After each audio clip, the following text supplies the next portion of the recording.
Good morning, ladies and gentlemen, and thank you for joining Mphasis Q1 FY 2023 earnings conference call. I'm Stephen, your moderator for the day. We have with us today Mr. Nitin Rakesh, CEO of Mphasis, and Mr. Manish Dugar, CFO. As a reminder, there is a webcast link in the call invite mail that Mphasis management team would be referring to today. The same presentation is also available on the Mphasis website at www.mphasis.com in the investor section under financial and filings, as well as on both the BSE and NSE websites. Request you to please have the presentation handy. As a reminder, all participant lines will be in the listen-only mode, and there will be an opportunity for you to ask questions after the presentation concludes. Should you need assistance during the conference call, please signal an operator by pressing star, then 0 on your touchtone phone. Please note that this conference is being recorded. Before we begin, I would like to state that some of the statements made in today's discussion may be forward-looking in nature and may involve certain risks and uncertainties. A detailed statement in this regard is available on the Q1 results released that has been sent out to all of you earlier. I now hand over the floor to Mr. Nitin to begin the proceedings of this call. Thank you, and over to you, sir. Thank you, Stephen. Good morning, everyone. Thank you for joining our earnings call early this morning. While all of us are concerned about the post-pandemic impact, geopolitical tension, high inflation and interest rates, supply chain disruptions, and its effect on global energy and food prices, we are still in a period of growth shaped by technology, and in fact, technology is being seen as the biggest counter-inflationary tool and is reshaping the economic growth. As enterprises are trying to make their supply chains more resilient and future-proof their businesses, they will require a more holistic and proactive tech strategy. A combination of macro trends and drastic reduction in the cost of computing, AI tools being widely available through cloud platforms and open source software. More and more clients appreciate the extraordinary impact of cloud-based computing, hyper-personalized customer experiences, and heightened cyber and security mitigation models on their businesses. This will accelerate gains for cloud providers and their partners, and it will allow for wide use of modern technologies such as AI and data, which are bundled onto these platforms. At Mphasis, we continue to invest for growth across markets, tech teams, and domains. A May 2022 Bain survey indicated that over 90% of US companies expect to increase their IT spend, and this is consistent with what we are seeing and hearing. While there is talk of relentless prioritization and pressure to reduce run spend, this creates opportunities to explore proactive cost value propositions like zero cost transformation and higher outsourcing to offshore or nearshore driven by cost advantage, the need for faster time to market, and globalization of talent models. At this point, let me switch gears and walk you through the performance during this period. Our Q1 FY23 revenue presents 22.1% YY growth in constant currency terms. Direct revenue grew 2.4% sequentially and 28.3% year over year in constant currency terms. Within direct, our anchor geography, the US, had robust growth of 32% year over year in the first quarter of FY23 over FY22 in constant currency terms. Our direct business accounted for 94% of revenue in this quarter. DXC's contribution to revenue is now 4.7%, and given the low and declining contribution of DXC to overall revenue, direct strong growth more accurately represents our overall growth trajectory. With regard to geographic growth, our anchor geography US has fared well with an overall growth of 30% in constant currency terms. Excluding DXC, the growth numbers are higher at 32%. From a services perspective, application service line has been a driver of our growth with a 41% growth in direct apps this quarter, thanks to the secular themes of digitization and transformation. We believe that continued strong offshore-led apps growth is a testament to our continued investments in the right service areas using our unique tribes and squads-led competency development model, as well as our ability to leverage the repeatability that comes with this highly efficient model. All our verticals saw strong double-digit YOY growth this quarter. We are pleased with the continued growth in our anchor vertical, banking and financial services, which grew 27% in constant currency terms, despite headwinds in the mortgage LOB. Q1 23 marks the 8th straight quarter of 20+% YOY revenue growth in BFS. We continue to enjoy market share gains with our key BFS customers. TMT, a focus vertical for us, continues to deliver dividends with direct TMT growing at 50+% YOY in constant currency.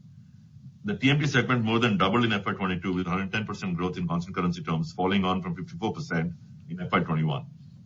Similarly, we are seeing strong growth in healthcare bundled within the other segment for us due to large deal wins in the recent quarters. This bodes well for an additional growth driver, especially with the current macro environment. Our contribution of fixed price engagements continue to rise. Contribution from FP as a percentage of revenue has risen by 490 basis points year over year in the direct business. FY22 also builds on our client mining improvement in FY21.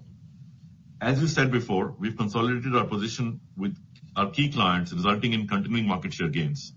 This is borne out by our client metrics. The middle chart of this slide shows that our top 5 and top 10 clients have grown consistently, registering 39% and 32% growth respectively in the first quarter on an LTM basis. Clients 6 to 10 grew at 39%, sustaining a consistent trajectory of much higher than average growth. Also notable that our top 11 to 20 clients grew at 24%, indicating the increasingly overall broad-based nature of our growth. In particular, we are also pleased with the results of our new client acquisition engine growing at 68% year over year in the first quarter. As mentioned before, we've reinvigorated this program with dedicated leadership and carved out 5 well-considered select verticals to focus on for NCAs, and as we now call them, our enterprise verticals. While on a YOY basis, we are still seeing good growth in Europe, there is a higher impact of the current environment in that region, especially in conversion from TCV to revenue timelines getting stretched. We continue to have deal wins and a robust pipeline, and we'll be committed to growth in the region. In short, our strong client performance across the board supports our robust growth in the direct business. Several capability and org-based factors support the consistent and robust performance in direct, such as our personalized customer engagement model, where customer is the center of our GTM and resource allocation, allowing for a high degree of account-specific innovations. Ability to build ever-growing pipeline on the back of our effective tribes and squads model. Capability and capacity to stitch large integrated deals using our transformation models and deal archetypes, and I'll touch upon that briefly later on. And finally, the scaling up of our digital competencies of our talent through the TalentX platform and ongoing supply chain transformation, which I'll also touch upon shortly. We recorded TCV of $302 million of net new deals, won in the first quarter. In addition, we also signed another $60 million cloud transformation deal with the top client in the month of July. Our average TCV metric is trending up over time, and 84% of the TCV is in new gen areas. Our deal wins in this quarter include one large deal of $50 million plus TCV. Despite strong TCV racked up over the past few quarters, our pipeline is still up 6% quarter over quarter and 10% on an annual basis, suggesting that our pipeline generation engine is firing in the current environment. We continue to generate a high percentage of our TCV through proactive deal pursuits, where win rates continue to be materially higher than in RFP situations. As we report our TCV on a net new basis, excluding renewals, we find the correlation between direct TCV and revenue growth continues to be high at 0.87. What is behind our strong TCV track record is the evolving tribes and squads model. This model, which has helped us scale our ability to service the growing pipeline and to close more deals, continues to mature. The portfolio squads within each tribe ensure that we constantly evolve our solutions, adapting to the newer tools and methodologies. To cater to our customers' need for speed, the tribes have evolved a compostable approach to our offerings. This enables us to combine offerings from multiple tribes effectively to address the typical requirements of our customers. We've also identified multiple solution deal archetypes that are typically needed, allowing us to build frameworks and accelerators that facilitate faster deployment. These archetypes are then contextualized to the needs of a specific domain or even a specific customer by our deal squads. Each archetype defines all the necessary artifacts required for the sales cycle, from deal identification, proposal preparation, solution and commercial constructs, delivery frameworks, accelerators, and IP assets for faster and smoother execution. We have also updated the definition and content of our tribes recently based on key trends and customer needs. In addition, we've constituted a transformation program office with a team of seasoned large program management execs who help in crafting large transformation deal constructs, post-deal governance models, and also to ensure lessons learned with each such program are templatized and carried forward in additional programs. Almost all of our pipeline is tribe-driven and is up 6% sequentially despite record conversion from pipeline to new sold TCV in the last 4 quarters. Let's now turn to our client metric. Our track record in migrating clients from one revenue bucket to the next continues to be healthy. In this quarter, we've sequentially added to our count of 5 million, 10 million, 20 million, and 150 million revenue category, while our larger 50 million plus client relationships continue to deepen further.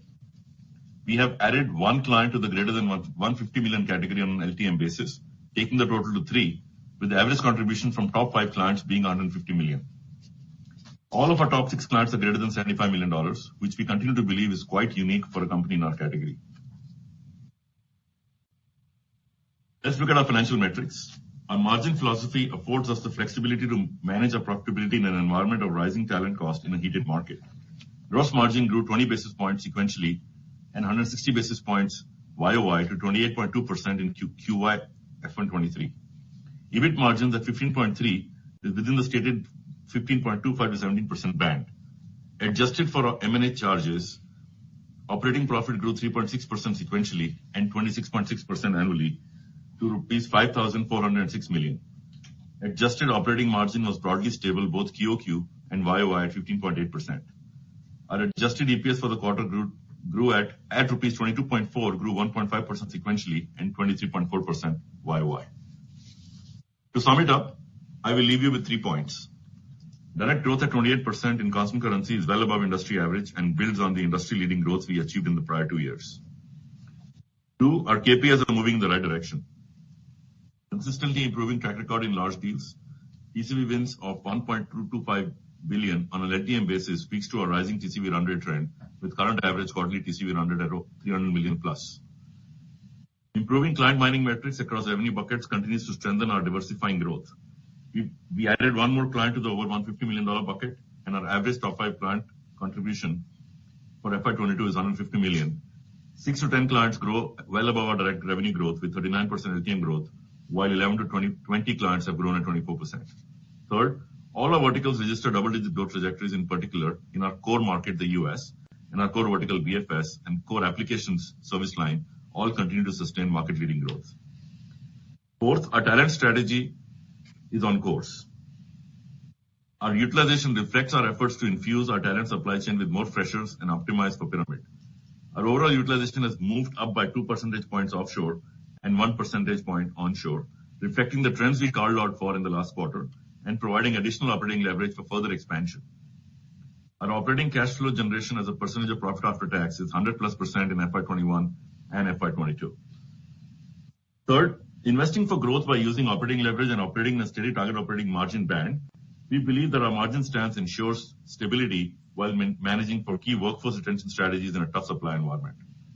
Our EBIT margin of 15.3 lies in the stated 15.25 to 17% band, and our adjusted EBIT margin of 15.8% is stable sequentially and annually. As already mentioned, our gross margins have improved 160 basis points YOY, noteworthy in a high-cost supply-side environment. Coming to our FY23 outlook, given the rising macro uncertainties, we've taken a closer look at the outlook, and we feel confident that the demand trends and the tailwinds with current order book give us the visibility to continue to drive growth. We expect growth to accelerate through the remainder of FY23, especially with the green shoots on the supply side, with concerns having peaked in the recent quarter. Our confidence stems from the following: continuing market share gains with clients across tiers and verticals, ongoing robust spending plans of our high-quality client base, ongoing addressable market expansion as we extend and deepen our competencies, including M&A and market presence, and strength of a pipeline and track record of converting pipeline to TCV and TCV into revenue. Pricing, growth leverage, and pyramid support our FY23 margin outlook after providing for rising supply-side costs. With that, I'm going to open it up for questions and answers. Back to you, operator. Thank you very much, Mr. Rakesh. We will now begin the question and answer session. To ask a question, please click on the audio question tab below the media player. Click on OK on the pop-up to mute your webcast and to proceed with live Q&A session. The operator will announce your name when it is your turn to ask a question. Please unmute your microphone to proceed with your question. To ask a text question, please type your questions in the text box and click submit. Your question shall be addressed by the panel members. Participants connected on the telephone may enter star and 1 on their touchtone telephone. Ladies and gentlemen, we will wait for a moment while the question queue assembles. The first question is from the line of Kumar Rakesh from BNP Paribas. Please go ahead. Hi, good morning, and thank you for taking my question. My first question was around the deal win side. So first quarter for us typically is a seasonally strong quarter for booking deal wins. But this particular quarter, we have seen a moderation in deal wins in that context. Even if we take the $160 million plus deal win which you won in this month, and despite that, it looks like some moderation which we have seen on the deal win side. So can you, Nitin, please give some color on what we are seeing on the deal win side? Is the momentum slowing down in continuation to what you said that the TCV to revenue conversion has slowed in Europe? So Kumar, I think there is a certain nuance that I want to just point out. There's a base effect at play. We announced a large $250 million 10-year deal in the same quarter last year. So I think if you compare it on a YOY Q1 to Q1, you will see a little bit of that aberration. 250 10-year, not a regular lumpy, large deals are by definition lumpy. If I look at the $365 million number for, Q1, and of course the deal kind of slipped into Q2, the $60 million deal. But I think it's a fairly, a robust flow. We are showing you the pipeline, which is a lead indicator. The Europe comment was, I think, very specific to the environment that we are operating in, especially in UK. I don't think there is that we are seeing something similar in the US. If anything, the environment in the US, especially with onshore, has been supply constrained, and I think we are starting to kind of make sure that those green shoots that we are seeing kind of start opening up some of those constraints. We've also expanded other supply centers to counter that. So I think TCV trends still fairly stable. Pipeline up sequentially 6%, almost 10% YOY. There is, at this point in time, in the segments we are operating in, which is US banking, financial services, healthcare, even transportation, TMT, not really seeing major impact on the pipeline. As I mentioned, there are some customers that are watching for trends. There are a very few handful that saw a big boost from post-COVID, and now are starting to kind of see a little bit more normalization in their business. But I think that's more an aberration. Broadly, not really seeing any major short-term to medium-term impact, because the nuance again in the pipeline and the demand is driven by which part of the value chain you play in. And I think where we are playing, which is digital transformation, cloud-based work, data platforms, I don't think there is any moderation in demand. Great. Thanks for that, Nitin. My second question was around the comment which you made that we expect growth to accelerate in the coming quarters. But when I look at the headcount addition which we have done in this quarter, on a quarter-on-quarter and YOY basis, both of it is trailing behind the revenue growth which we have seen in this quarter. So how are we connecting these two divergences in our expectation that revenue is going to accelerate, but headcount is trailing behind that? So Kumar, the three data points you need to focus on, not just the headcount standalone. Firstly, the internals of the headcount. If you look at where the headcount is growing and where it is not growing, so between apps, ITO and BPO, I think the growth is really all apps driven and also fairly significant offshore driven. That is an important data point because obviously the base effect of the residential mortgage market in the US is coming to play right now, and we've seen annual declines in that business. Sequentially, that business also was stressed. So I think there is an internal churn there that you need to focus on. Second, looking at just headcount addition without looking at utilization is a little bit of a half story, because given that we are running at 70% utilization offshore and 90% onshore, we still have enough flex in the system to be able to turn those folks to billable. And that's kind of the focus for us in Q1 and potentially will stay the focus in Q2. So don't be surprised if you see similar trends in Q2, because we have enough lateral as well as fresher non-billable people available for us to continue to migrate into billable projects. And third, and most importantly, there is a 5 percentage point increase in fixed price, where the correlation to headcount is not straight line, which I think for a company our size, given the short span of time, has been a pretty significant uptick. And that is helping also in other areas such as margin. And finally, I think we talked a little bit about it over the last few quarters. Price increases also go into that, especially onshore price increases, which is where we've led with pricing power. So I think those are the 3 or 4 factors you need to keep in conjunction with drawing a correlation between revenue, headcount, utilization, fixed price, and bill rates.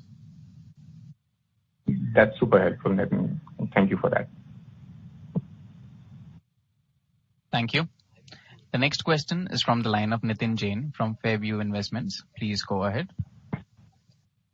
Thank you for the opportunity. So I have 2 questions. If you could provide any qualitative commentary on how the attrition is panning out, and in terms of what kind of a trend we are seeing within the company.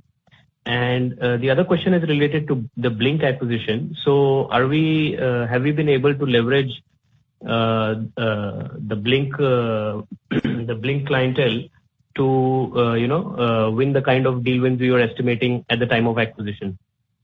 Thank you. Sure, Nitin. The first one, I think I called out for it. We are seeing green shoots. Still too early to call, but attrition, while still elevated, seems like it's stabilized, potentially in some pockets even softened in terms of the trends. I think that will only continue to improve is the hypothesis we are playing with, given what is going on in the tech sector in the US, the startup community, the crypto sector. So I think there's a lot of things that have happened in the last 3 months that are starting to play into the supply tightness that was going on, especially onshore. Second, I think the opening up of new centers is also a strategy to counter some of these headwinds. So I think a Canada center went live this month, and we'll continue to expand and rapidly deploy folks in Calgary as per plan. So that's kind of a little bit where the attrition is. Still too early to call, but at least green shoots started to appear on stabilization and potential. It looks like we are past the peak. Now, whether it takes 3 months to normalize, 6 months to normalize, I think we will update you as these trends play out. But I do believe that it has given us a fairly strong signal that we are heading into an environment where if we have good demand, we should be able to tap into the supply pools. Second, on the Blink acquisition, I think we had a thesis around standalone growth and synergy revenue. On both counts, we are running ahead of the thesis that we went in with. So very pleased with both direct synergy and their standalone growth. And at this point in time, we are very well focused on executing to the reverse synergy, which is going into their accounts. Keeping in mind that their top accounts at this point in time, continue to be fairly engaged with them on their services, and we've seen good progress on our plans to integrate. Okay, just a quick follow-up on the Blink part. So, are we seeing it, fructifying in terms of deal wins for Mphasis directly? If you could, quantify with numbers or something, that would be very helpful. No, we will abstain from giving quantifiable numbers for a simple reason that it is integrated into our direct business and our NCA business. So I think the fact that we are looking at significant strong growth coming out of the 11 to 20 as well as NCA segment should give you a clear indication that some of the strategies are working. Okay, that's helpful. Thank you so much. Thank you. The next question is from the line of Nitin Padmanabhan from Investec, who has posted his question on the webcast. The questions are: 1. What is the proportion of exposure to capital market customers in the portfolio?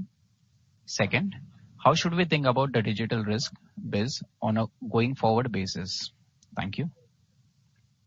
So I think we would not really want to break out the exposure to capital markets, but I can tell you that if I stack rank the sub-verticals within banking and financial services, capital markets will not be in the top 5. Pure capital markets. I think we are much more focused on consumer bank, payments, financial services, asset and wealth, compared to pure investment banking, capital markets and trading. So I think that from that perspective, the reason why we are still seeing very strong growth in top 10 customers, top 5 customers, is again a clear indication of the fact that so far we've not seen softness coming out of any capital market related, ramp downs. The second question was around the digital risk business. I think it's fair to assume that we've obviously seen softening of especially the origination and the refinance business, but we did add new lines such as home equity loans. That has blunted the impact, but obviously that is still playing through the run rate, and that's the reason we said we will, as we go through the next quarter or two, we will accelerate the growth as we get through the ramp down effect of some of these businesses in the revenue run rate. I think there was a comment made by one of the analysts around our balance sheet as to the impact of digital risk on the profitability, and I'll ask Manish to clarify and explain that with some numbers. Yeah, actually the comment was in relation to what we reported in the annual report. Annual report basically takes the legal entity-wise reporting and which also includes intercompany dividends. If you were to look at the reported numbers by legal entity, the previous 2 years, the profit from digital risk business was 2.6% and 8.3%, while this year it looks like 33.5%.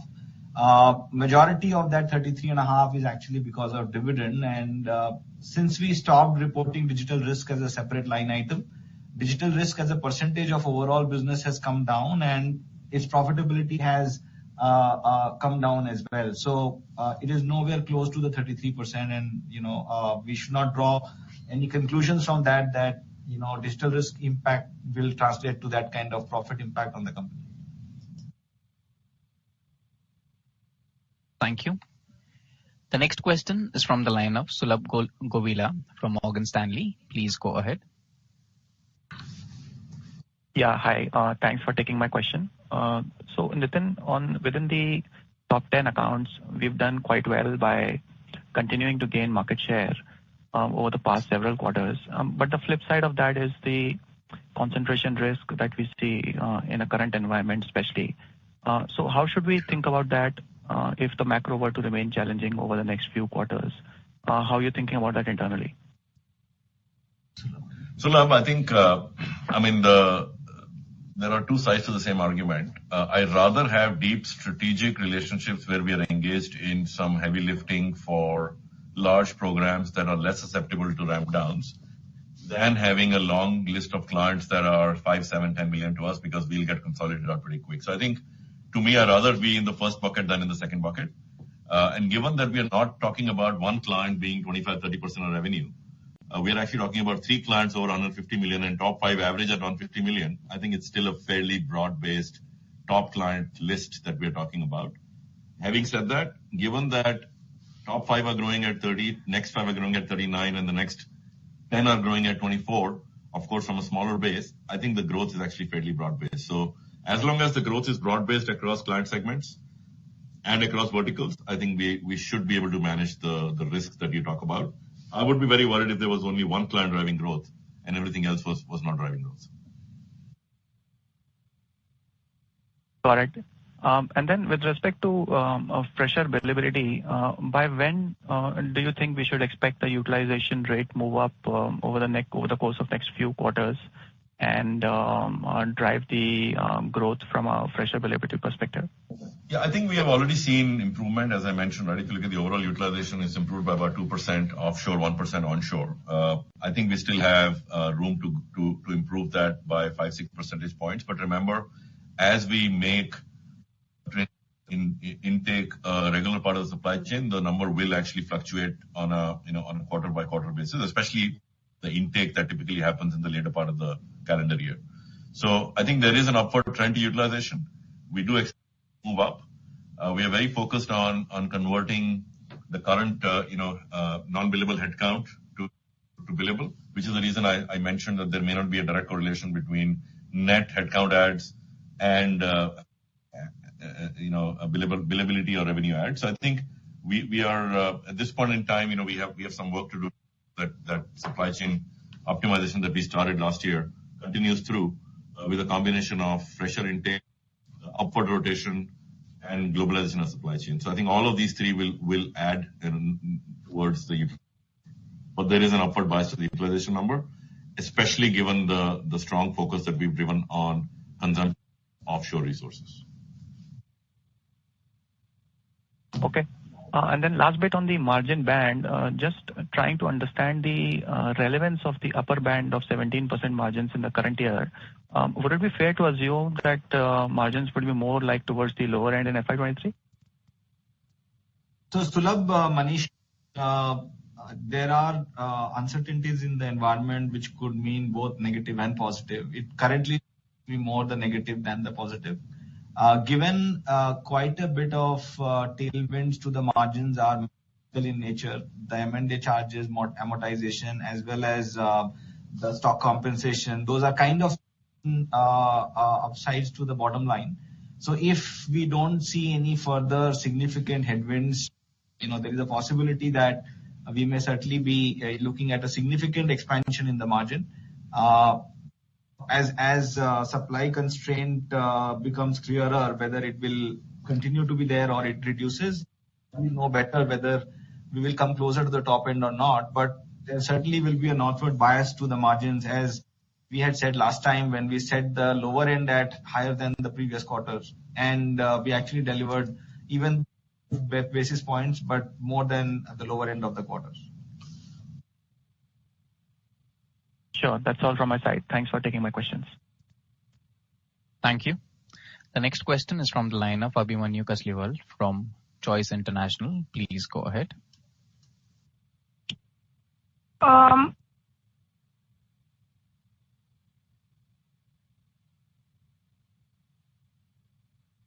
As there is no response from the current participant, we move to the next question from the line of Dipesh Mehta from Emkay Global. Please go ahead. Yeah, thanks for the opportunity. Couple of questions. Starting with the utilization. Nitin, just want to understand why can't we sustain utilization at 78-80% or maybe upwards of 80% with growth? If ex-trainee, what explains whether skill mismatch, or if you can provide some sense why we are not able to sustain, because some of your peers can sustain utilization with sustainable growth trajectory. So that is question one. Second question is about insurance business. It is showing weakness. Even if I look now segment profit, it is lower, 500 bps lower than let's say even pre-COVID era. So if you can provide some sense about insurance outlook. Thank you. Yeah, I think on the utilization front, Dipesh, you have to realize that until last year, I think the question you used to ask us is why you don't hire trainees and your peers are hiring trainees. I think the answer is very simple. We started a supply chain transformation program this time last year. I talked about the fact that we hired 5,500 freshers for the first time in that larger proportion of our overall workforce in the last 2 quarters of 2022. And that's the change management program that we're running internally. We did guide that utilization will stay low for a period of time as we absorb these. You have already answered part of that question because we have a significant portion of our business that comes from transformation programs. The ability to deploy, the ability to absorb them in those strategic change programs. I think that's a long-winded cycle, and that's what we're waiting for. Many of our peers had been on this journey longer.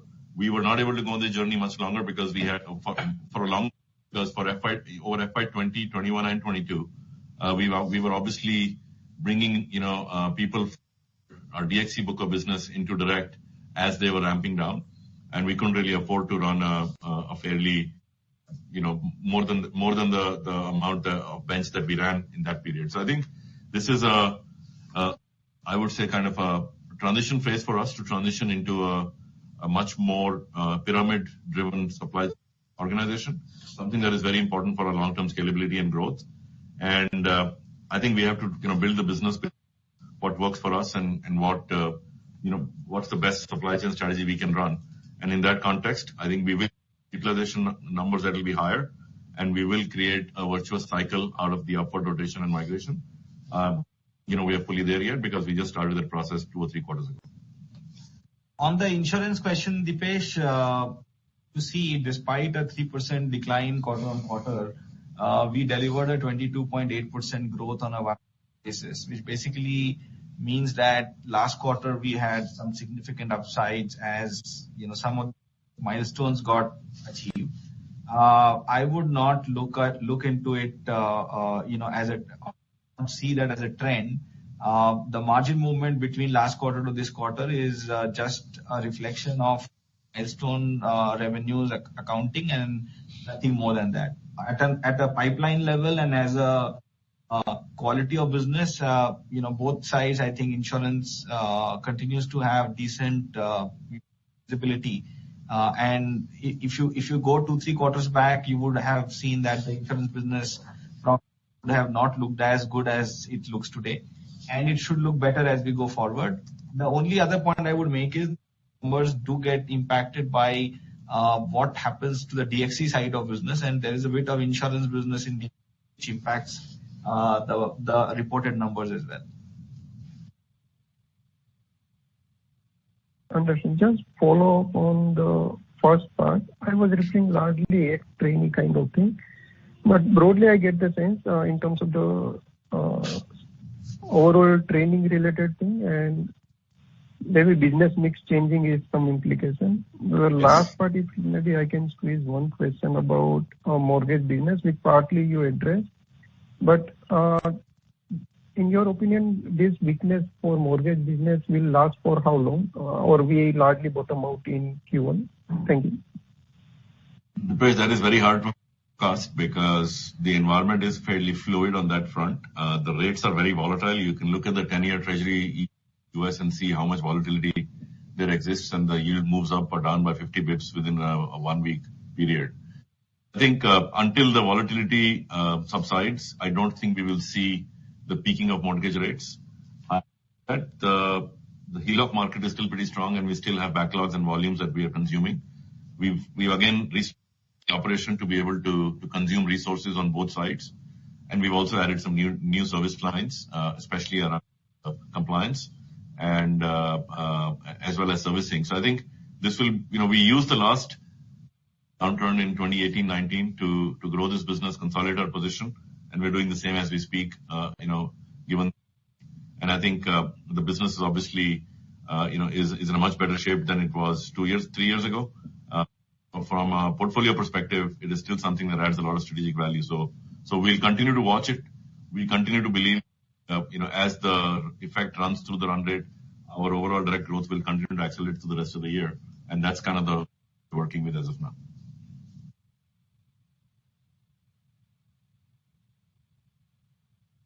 Thank you. The next question is from the line of Abhishek Shindadkar from InCred Capital. Please go ahead. Hi, sir. Thank you for the opportunity and congrats on this quarter. In your prepared remarks, you made a comment about the increased focus on RTB spend. Mr. Shindadkar? Generally, does this create a... So if you can... You're not very clear. You're not very clear. The fact that you're talking about run the business costs. Yeah, please. Much better. Thank you. Yeah. Thank you. My apologies. So in the prepared remarks, you made a comment about increased focus on RTB spend. So does this create headwinds for volume growth, given automation focus in the RTB spend by clients? Any color could be helpful. Thank you for taking my question. Sure, Abhishek. I think as I mentioned, right, it is not just important to look at demand overall. It is important demand in context to the service lines and the value chain that a company is operating in. It's a fairly unique time and a fairly different environment. Even if you head into a slowdown or a recession, the playbook of 2008-9 or 2000-2001 on not going to stand up, because what used to be stable and staple in those time periods probably at the most at risk in this environment, because the biggest leverage all of our enterprise clients is to accelerate the exit from legacy and free up those sunk costs and capex investments. So as you see, if you look at demand and if you happen to be a company that is focused on infrastructure services, center operations, service desk, you will see significant headwinds because those projects will get accelerated from a exit perspective. If you are a company that is focused on transformation or change the business, or the migration from OpEx or bundle, run and change through a zero cost transformation construct like we do, then you potentially are at a point where and is probably, the least likely to suffer. So I think that's the way you should think about what happens to the portfolio, demand in context of the portfolio.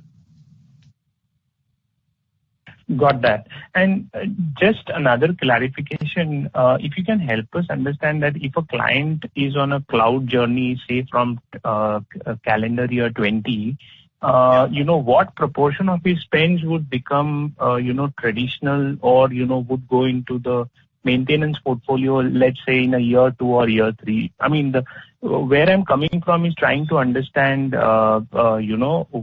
what portion of the revenue for IT companies becomes, goes into the maintenance part, which could be, up for renewal in the cloud journey. Abhishek, it's too soon to actually start counting that because the way you run applications is, in a data center environment, even if you're running, AMS, or of course you bundle AMS with IMS and whatever was AD, that construct, that equation is actually changing very rapidly. The way you run applications that sit on the cloud, actually highly digitized, highly automated cloud ops mindset. It is very much through a tool chain, through orchestration and software tools. So I think that equation is still being formed. The big disruption and the biggest change really is the more clients start switching off data centers and in-prem environments, the more money that becomes available to them to spend on change, and the faster the change accelerates because that's an in-year spend available.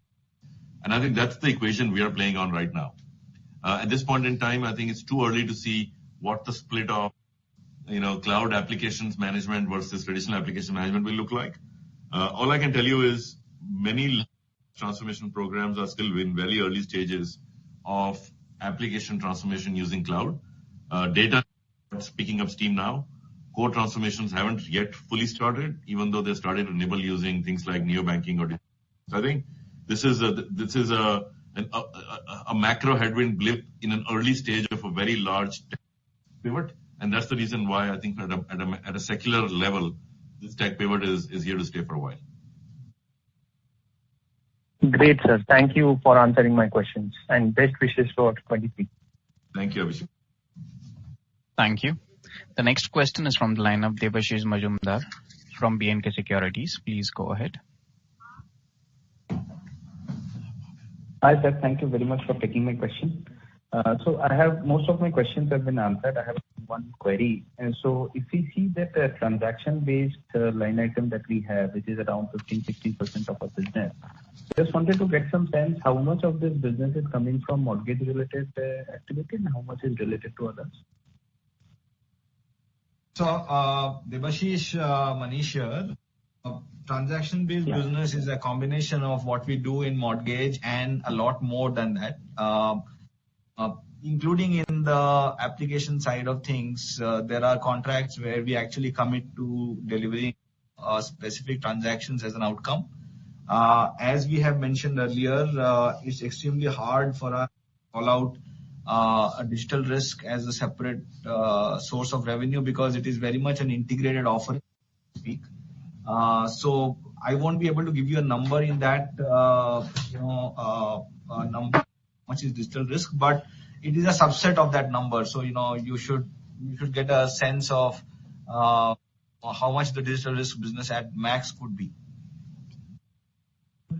Okay. So for our modeling, should we assume like it is like 70-80% of this business is digital risk type business?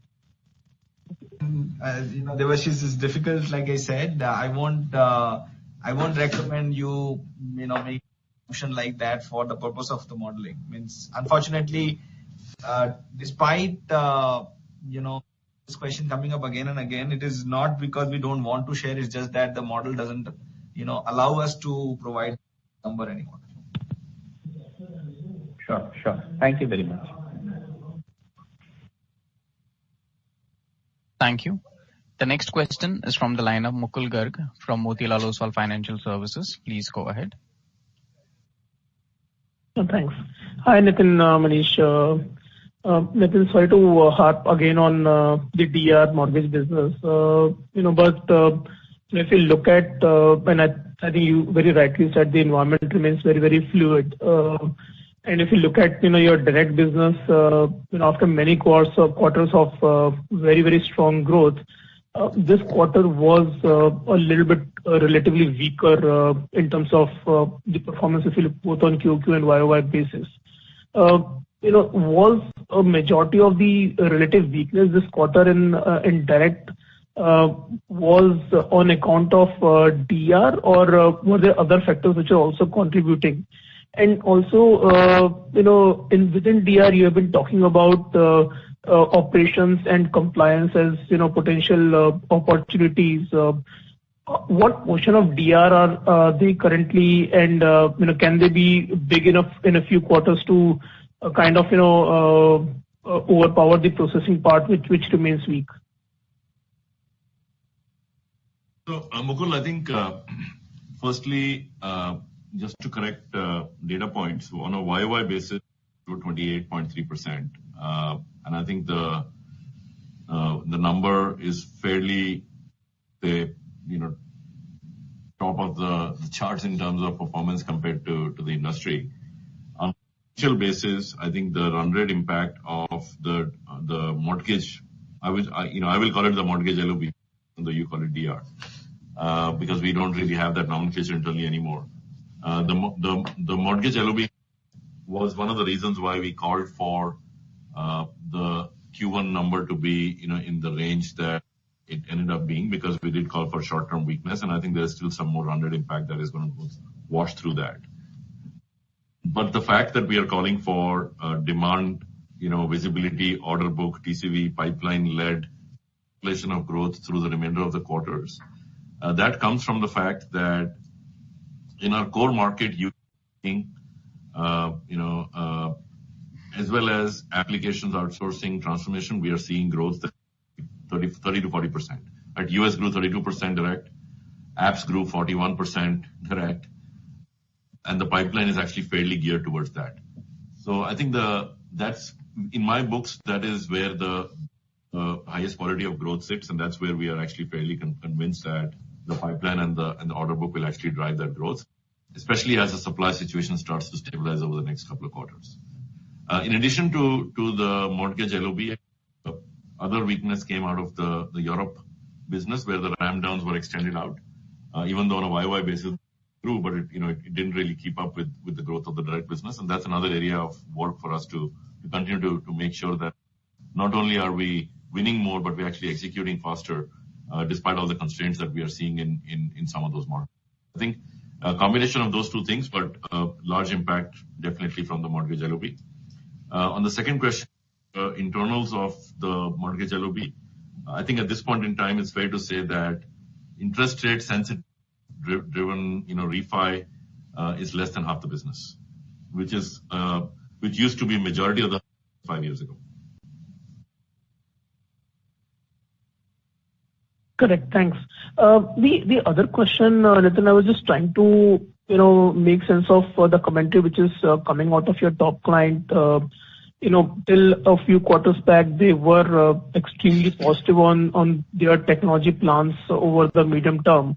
But, of late, they have expressed concerns about how the market and, the economy is behaving.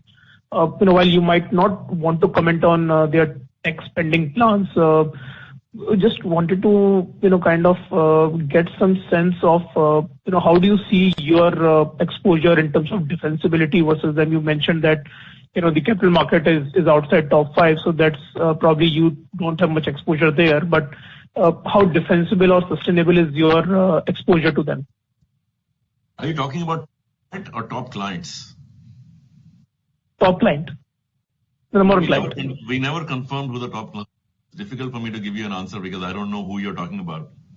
And you're assuming that you know who the top is. But I'll tell you, the metric you have to see is the top 5 and top 10 growth. The deal that we are announcing is also coming from one of our top 5 clients. The 60 million was announced that we closed in July. So, of course, it is unstable. We don't know what they will say, in terms of the banking sector outlook, in terms of, because a number of happen to be large US banks or financial services institutions. So I think at this point in time, we are not seeing the hurricanes that you're worried about. We are really focused on driving as much consumption as we can from the order book, and we are still winning share. In fact, in some of these top clients, net new change, digital spend, we are actually winning almost 60%.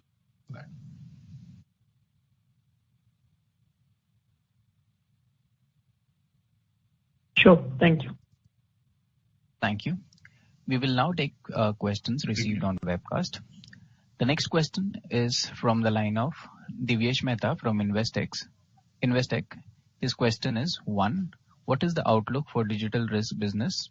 How much did digital risk degrew during the quarter? 2. What has aided margins despite the sharp drop in the utilization? Has the increase in on-site utilization completely offset the lower offshore utilization? 3.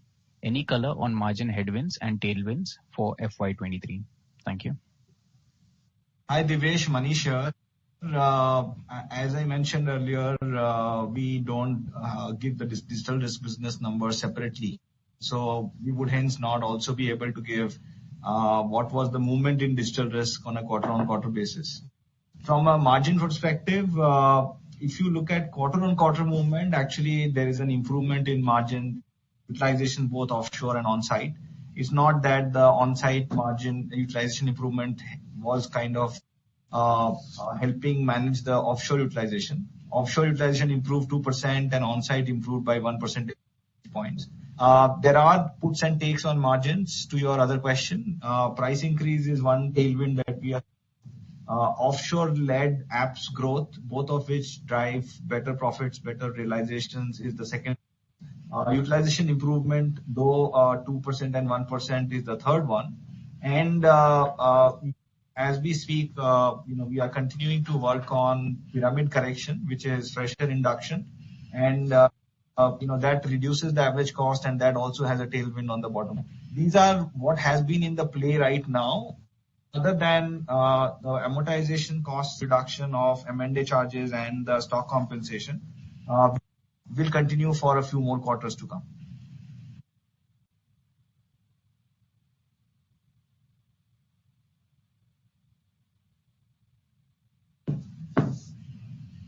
We can probably take we can go to the next question probably. Yeah, the next question is from the line of Vaibhav Gogate from Ashmore. The question is: 1. Can you give revenue growth guidance for FY23? 2. What is the digital risk as percentage of revenue in current quarter? Thank you. So the answers remain same. We don't have that number called out separately. On the overall revenue growth for the year, Nitin mentioned in his opening remarks, our momentum continues. Philosophy for investing in growth while maintaining profitability continues to be there. We don't call out any numbers or any specific dollar value for the revenue for the year. Otherwise, we continue to believe that we will from the pipeline TCV wins that we have had, including the 302 million in Q1 plus the 60 million plus deal that we signed in July.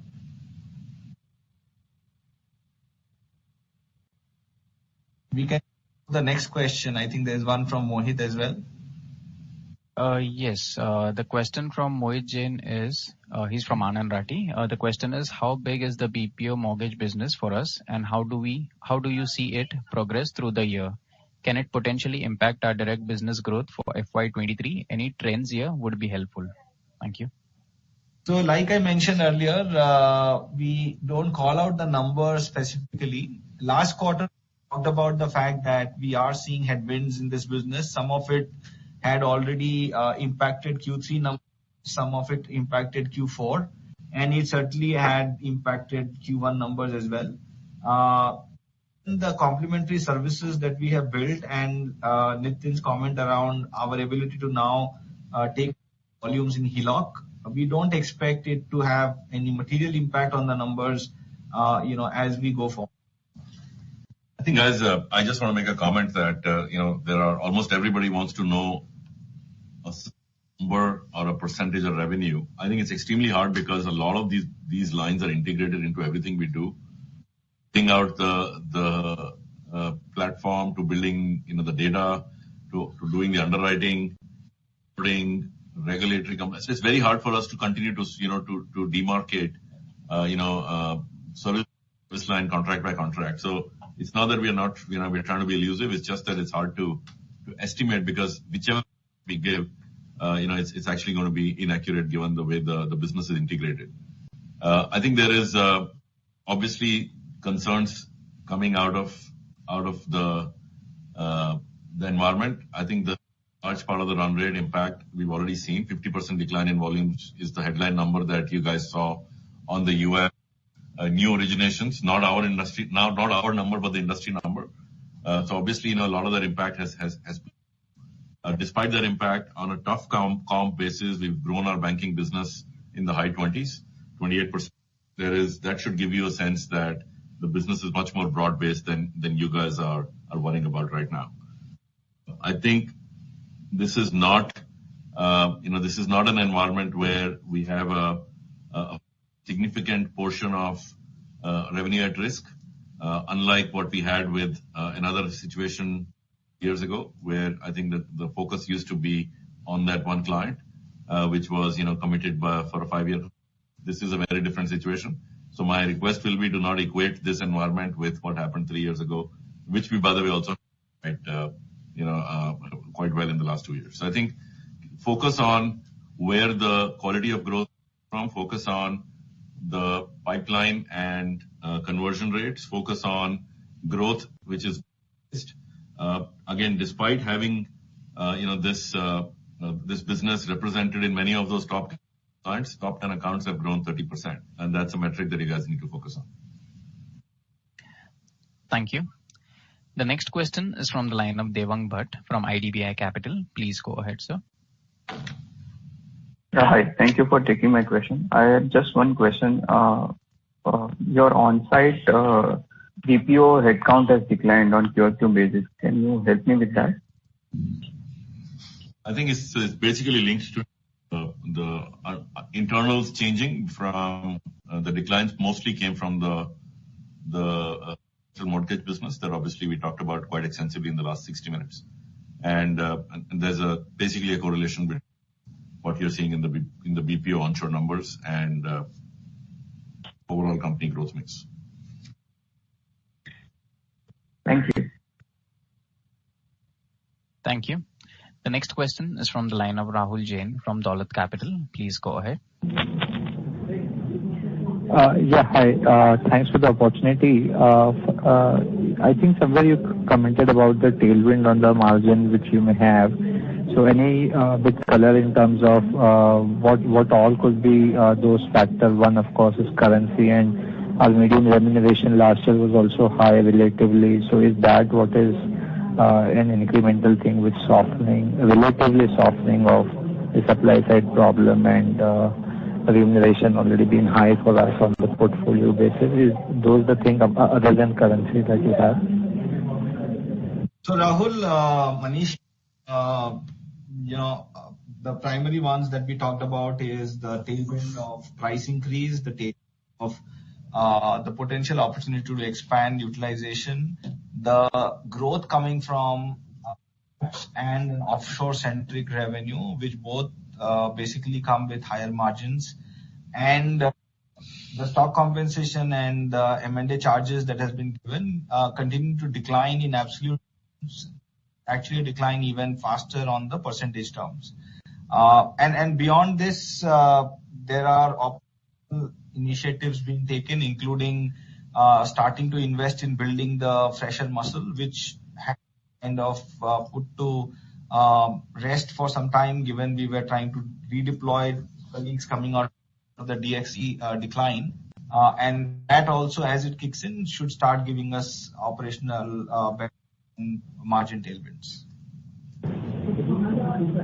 So of course, these things you alluded. What I was asking is that only purely on the salary side of it, can we say that our base right now, the changes that we might have made last year are so adequate that that would not be a big headwind to us, or it would be similar cycle this year as well?